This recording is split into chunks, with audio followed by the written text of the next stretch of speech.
The bright morning sun. A well-kept suburban street. A row of identical beige houses. Neatly trimmed lawns, except for one. One house breaks the uniformity. Wildflowers sway in the breeze. Bursts of color spilling over a handmade stone border. This monstrosity is a direct violation of HOA regulations, and I will not stand for it. It's a flower bed, Mrs. Whitmore. Not a meth lab. Oh, don't be cute with me. Do you think you're special? Do you think you're some kind of rebel gardener? Look around you.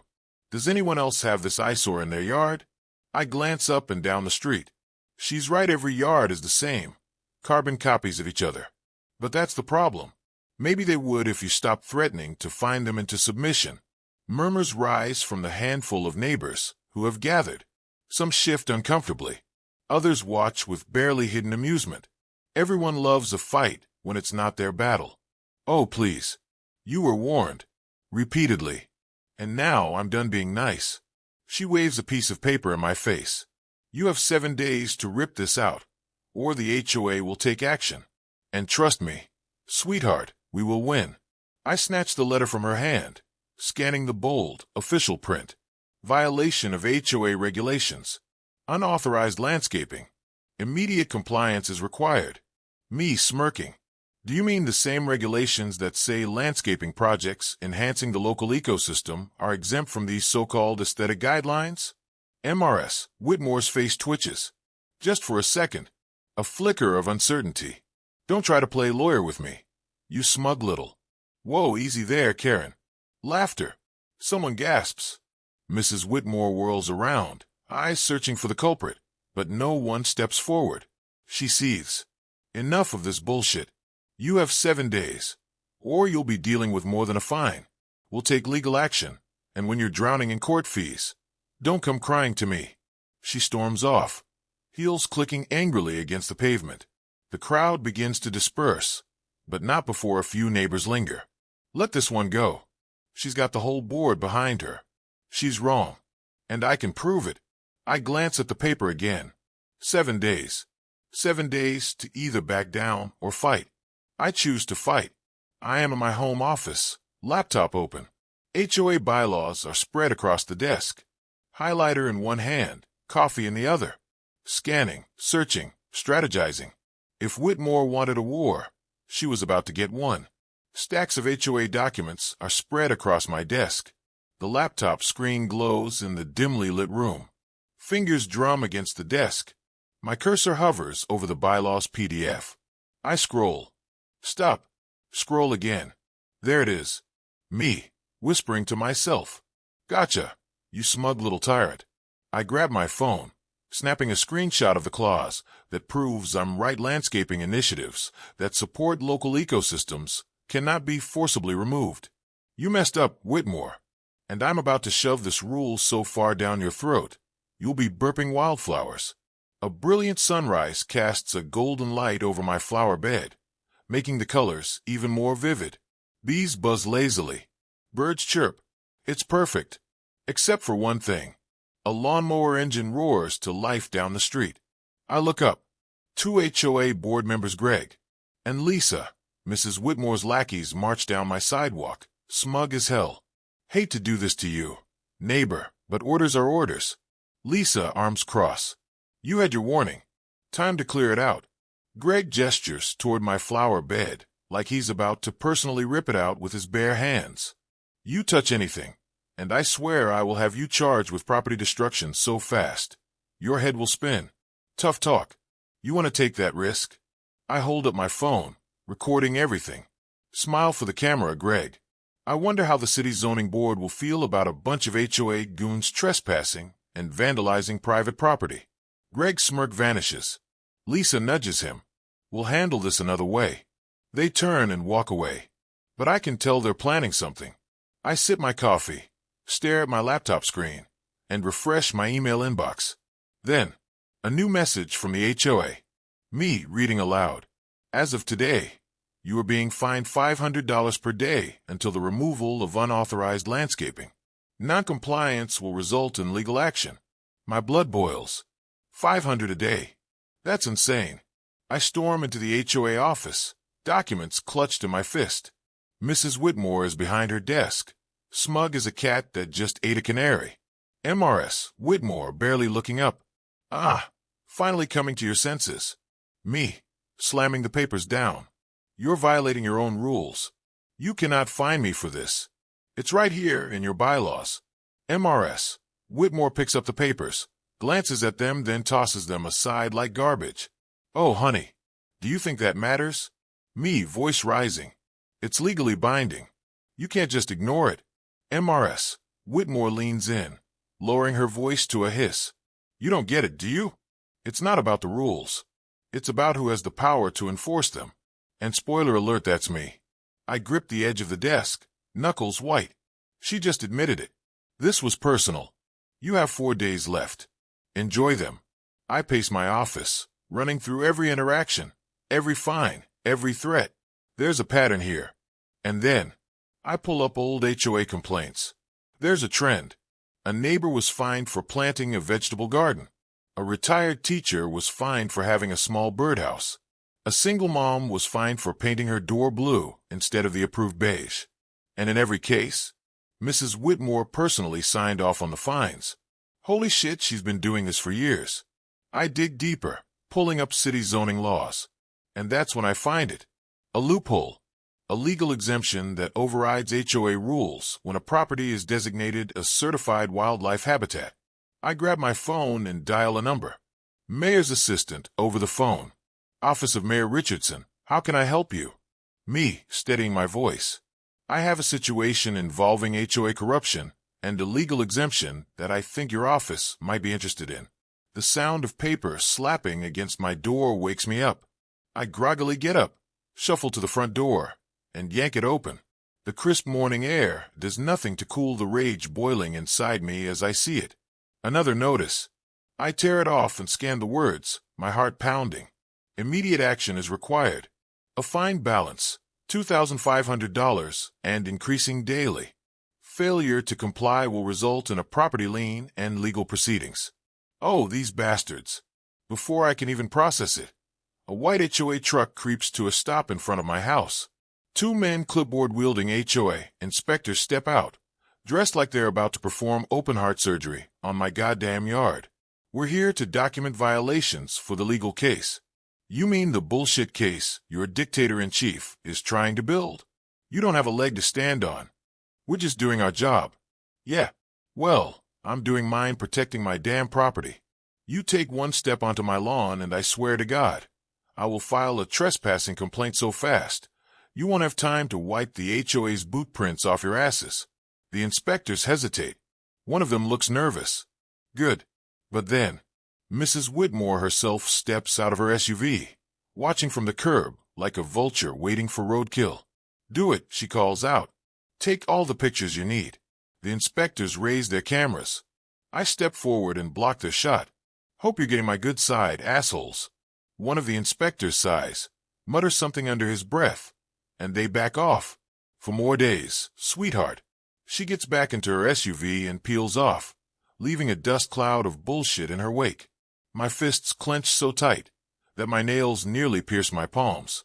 This is war. Community alert. Noncompliance threatens property values. One resident has repeatedly refused to comply with neighborhood guidelines, threatening the aesthetics and harmony we all value. This blatant disregard for rules impacts us all. If you care about your home value, demand compliance. Jesus Christ.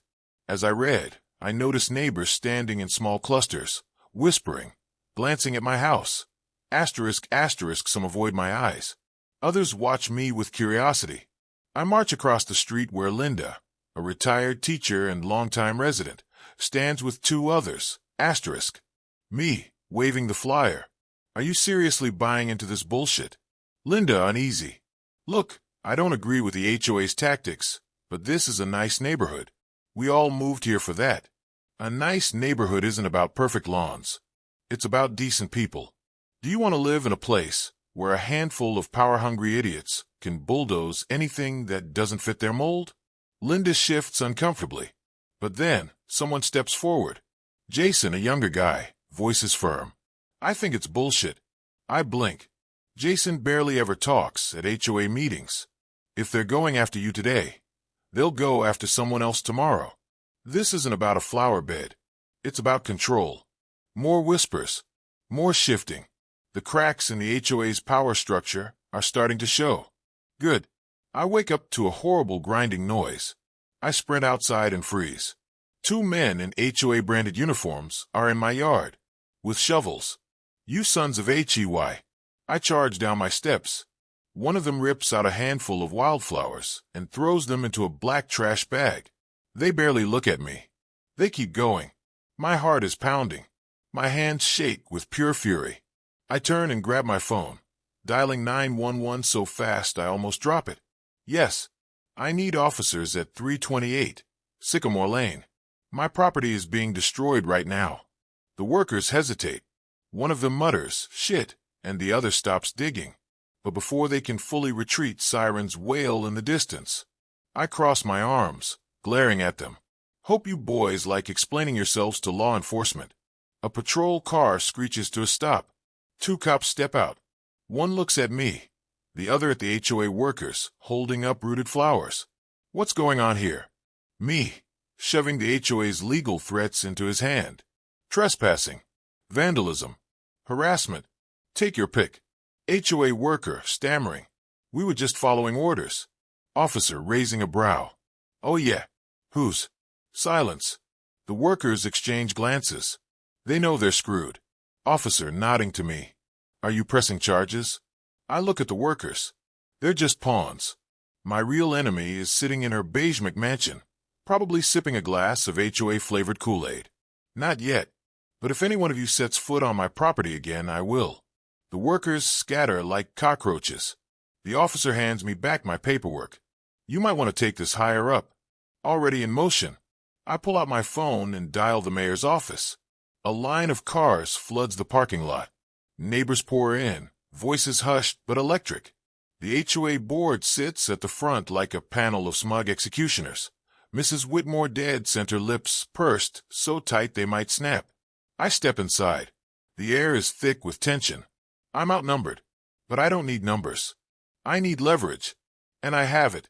I march straight to the front and slap a thick folder onto the table in front of the board. Let's talk about abuse of power. Let's talk about violations of homeowner rights.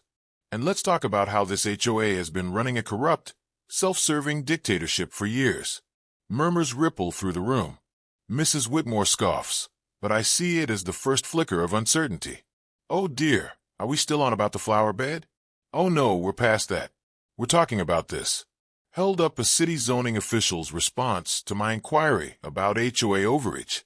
Turns out, not only is my flower bed protected under environmental law, but any fines issued because of it are completely invalid. Gasps. People turn to each other, whispering. The board exchanges glances. This wasn't part of their script. And that's just the start. You've been fining people illegally for years, and I have proof. Fines that never should have been issued. People paying hundreds, even thousands of dollars, all going straight into the HOA's discretionary fund, which, by the way, I slam another paper down as no oversight. Mrs. Whitmore's jaw tightens. Her hands clench on the table. This is nonsense. You don't have a case. I smirk. This is the moment I've been waiting for. I don't. Well, let's ask someone who does. The doors swing open, and in walks the mayor. A collective gasp. Whitmore's face drains of color. I can see the realization slamming into her like a freight train. The mayor steps forward, flanked by 2 legal aides. He adjusts his tie, clears his throat, and speaks. I understand we're discussing some serious allegations against this HOA. I'd like to address them personally.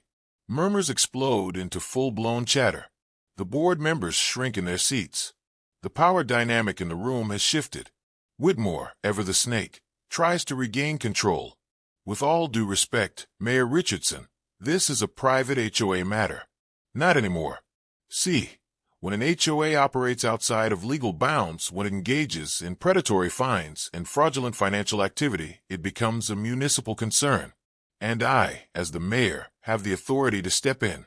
The tension in the room is thick enough to cut with a knife. Whitmore's mask is cracking. Oh, and one more thing. Turns out, Homeowners who've been wrongfully fined can file for reimbursement. Every single one of them. A stunned silence. Then, wait, I can get my money back. They fined me for changing my mailbox. They made me repaint my house and charge me for it. The room erupts. People are furious.